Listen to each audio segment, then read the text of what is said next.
Alright, I got a 96 Jeep Grand Cherokee Laredo that I've determined the fuel pump is bad. So one way you can test that is you can pop your air cleaner off and crank your engine over. If it doesn't start, you've got two problems. You're not getting spark, or you're not getting fuel. So one way to check that is pop your air cleaner off, have somebody crank it and give it a shot of starting fluid in there, and if it fires up and runs off starting fluid, you know you've got a fuel issue. If it doesn't, then you've got an electrical issue, or possibly both, but it's usually one or the other. So I've done that. It starts off starting fluid, but it won't run. And right here on the fuel rail, right back here, is the little Schrader valve. You can check to see if you got pressure there. Put a rag down.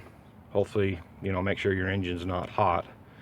Then you get a, I can push that in with my fingernail, but you might have to get like a small screwdriver, push that in, and if it's key on, you should have pressure blowing fuel out, and I don't have any, so pretty sure it's fuel pump. So what I'm going to do is, first thing to do, pull the negative off the battery. Oh, here's another thing I should tell you. Right here's the fuse block, and a lot of times it could be the relay, fuel pump relay, and that is this one right here, fuel pump relay, and it's labeled up in here, fuel pump. That's this one. And what you can do is to check that is pull another one of these relays that has the same number and change it out, like the ASD horns. Those are the same. Check your horn. If it works, then you know this relay's working. Swap them two out. If the fuel pump goes up and starts running, then you know it's just a relay. Hopefully that's the easiest fix. So I've done that, and that's not it. So I'm going to pull the negative off. That will save my battery, and while I'm working on the fuel pump and the cargo lights being on and stuff, and help keep from shorting something out. So I'm going to do something non-traditional here. I'm going to cut a hole in the top of the right above the tank in the back, so I don't have to drop the fuel tank. Then I'll make that a little access door, so in the future I can change it out real easy. Plus it'll make it easier to change out this time too. It'll just take a little time. So what I'm going to do is pull the carpet back, pull the trim off here. Going to fold my seats down, give me some room, and I got a little air nibbler. I'm going to cut an access panel in there after I get it measured out and located where the hole needs to be. So I'll get to that point and pause back in. So another thing you can do for diagnosing your fuel pump, seeing if that's the issue, is you can have somebody turn the key on, and while you listen at the fuel cap, fuel fill, and listen for that fuel pump to kick on. And if it does kick on, you still don't have fuel, the possibilities are you've got a plugged fuel filter. So that's another thing to keep in mind. Change that fuel filter. Could be any one of these things. So check your relay. Sometimes you can, a lot of times you can feel that kicking on when they turn the key off and on. Another thing to keep in mind is that fuel pump will only run around 2 seconds when you turn the key on to prime the fuel rail. Keep that in mind. You can check your pressure, like I said earlier, on the Schrader valve. Alright, I'll get back at it. Okay, I got that trim off there. Took this screw out here on both sides. Getting ready to pull the carpet back. We've got these little tie downs that need to come off. Or I guess you could cut your carpet if you wanted to, but I don't want to do that. They're riveted in, so what I'm going to do is drill the rivets out with a drill. I think that's a 1/4 inch drill bit. And then I've got a couple of big rivets. When I go back to put it together, I can pop them back in. So I thought I'd get a quick video of that before I do it. Okay, I'll pause back in on the next step. Okay, I got the rivets drilled out. They look like that, so I have to get the top of the rivet drilled off a little piece like that. Work it out. Goes like that. Little nylon spacer. I'll have to get a screwdriver on that one. But this is what it looks like. Pull that little spacer out. The flange goes on top. Then you'll have the rivet still sitting there. So drove that out with a punch. Just punch it out with a hammer. Like I said, I've got some long rivets. I'll put it back in when I go back to put it together. But if you don't have those, you could always get a machine screw and a nylock nut, a couple of washers, and put them back in. Shouldn't be a problem. But that's where I'm at. I'll get that one knocked out. Maybe get the vacuum out here and start cleaning up my mess as I go so it don't get scattered around. Peel the carpet up. See what it looks like then. Okay, I kind of got this laid out where I think I need to cut. It's kind of a bigger door than you probably have seen, but I wanted to stay up on the high spots so when I go put it back together, I'm not dealing with these little stiffener ribs. So I laid out where I think the top of the fuel pump is, took some measurements, drilled a little inspection hole to try to see if I was close. Kind of hard to tell. I know I'm close, but I just wanted to see how close. But I wanted to show a trick here that I come up with, is drilling a hole through here so you don't hit your gas tank. I got a deep wall socket the right length for my drill bit, so I wouldn't punch through and go too far. It would stop me. And that worked pretty good, because I don't know if you can see down in there, but right under that hole there's what I think is the return line, and this socket stopped me from hitting it. So I think I got it laid out here where I want it. I'm going to cut it out, and I'll let you guys know what the dimensions are to this center line once I get it apart. If I'm off, I'll make an adjustment and let you know where it's at. But it looks like 1, 2, 3 ribs over right on this corner is what I come up with. And then I'll give you a measurement. This line right here, up here, is underneath the Jeep. There's a cross member spot welded to the body here. So, and this is the end of the tank, this line, according to my measurements anyway. So I'll get this cut out, and hopefully I don't blow up. And if I don't blow up, I'll be back in a minute. Okay, I finally got that cut out.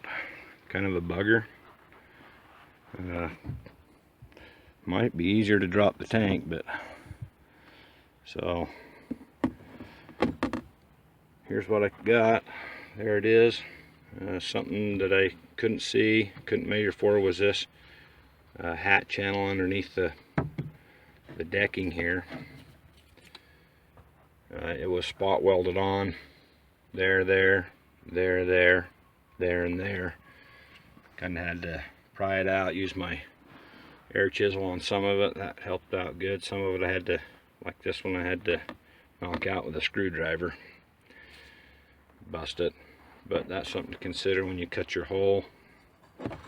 But here's my piece that I cut out. If you can see that my center line's pretty, only off about maybe an inch on the center line for where I thought that pump was going to be. And I'll get the dimensions. And that line I showed you where the other hat channel, the cross member, I was off 1/4 of an inch. So it needed to be this way a little bit to clear that. But I still got it off. And this tank is right tied up against this, so you gotta be real careful. I barely scratched it in a couple of spots, just barely. I was gonna use my air nibbler on there, and that would have prevented that, but it's so tight that the nibbler wouldn't have got underneath that anyway. But this coating that's on there, nibbler wouldn't throat it anyway to cut it, so I wound up using my 1/16 inch cutoff wheel on a grinder. Could have used my die grinder, but this electric was a lot faster. So I'll get things straightened up here, and maybe I'll pull some dimensions and get a reference area for center line of that fuel pump, and then you can decide how you want to cut yours to miss that hat channel right there. Even got the return line right there is that accessible with this size. Alright, oh look at that, all the dirt and shit down in there. I'm gonna get a shot vac and vacuum all that, get it all nice and clean before I do anything else. Okay, I'll pause out for now, and when I get some more info I'll pause back in. Okay, I got some measurements here for you guys that are interested in doing this. I don't recommend you doing it. You take on your own risk and liability for doing this. I'm just showing you how I did it. So, a little disclaimer there. Do at your own risk. Don't try this at home. Go to your friend's house. So, back on track here. So, you got 1, 2, 3, 4 ribs over. And then down in this, the low part, down in the valley, is center line for the fuel pump. So I was pretty dang close. I was a little bit too far, like an inch off, but this is close enough for what I'm doing. So for you that want to do it, I measured from right here, the back of the stiffener, and it's 14 inches to the center of that.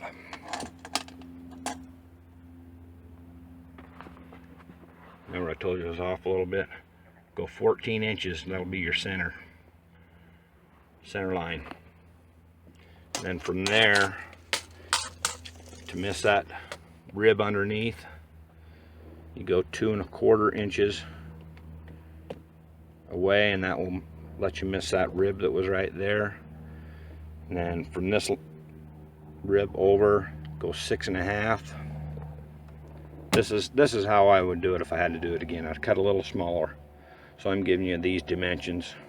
They should be big enough. So from this side, go over 6 1/2. There's your next one, and it's about the middle of the number 5 stiffener. And then 8 3/8 this way. So 4 3/16 this way, 4 3/16 that way will give you 8 3/8. So that will get you to clear this rib here and this one. So you can do what you want, you know, from there. And if you wanted to come over and cut these, that would give you a place to screw this door back on next time if you were to do it like that. And you could hinge it or whatever off there if you'd like, or vice versa up here. But got all that vacuumed out down there, so I think I give you guys enough information there. 4th valley over, 14 inches up, and then 2 1/4 over. From that line, go 6 1/2, Then from that line go 4 3/16, 4 3/16. That'll give you 8 3/8, and that'll be the size of your cutout versus mine that I just did. I brought this one over to get it away from this tank for a longer period of time and still be able to access this, I believe. And then you only got to worry about this corner.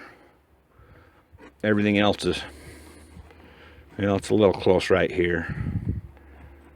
So watch it right there on the number 4. You should be away, but be careful nicking that. What I did is I just went around it with a grinder, not all the way through, tried not to go all the way through, and then got a screwdriver down in there and worked it and broke the little thin metal that was left over. That's how I done it. So next I'm going to unplug the plug to it, get a screwdriver and a hammer and knock this ring off, get to my fuel pump. So maybe I'll do a little deal on the wiring. So the big orange, solid orange wire is your positive to your fuel pump, black is ground, and then you've got a green and the red with blue stripe, it looks like. This is your sending unit, these 2 wires for your gauge, and this is the fuel pump. And that goes down to your plug, in case you were wondering. Alright, I'm going to get this pulled off. Tune back in a minute. Okay, I got the new fuel pump in. Got the door back on.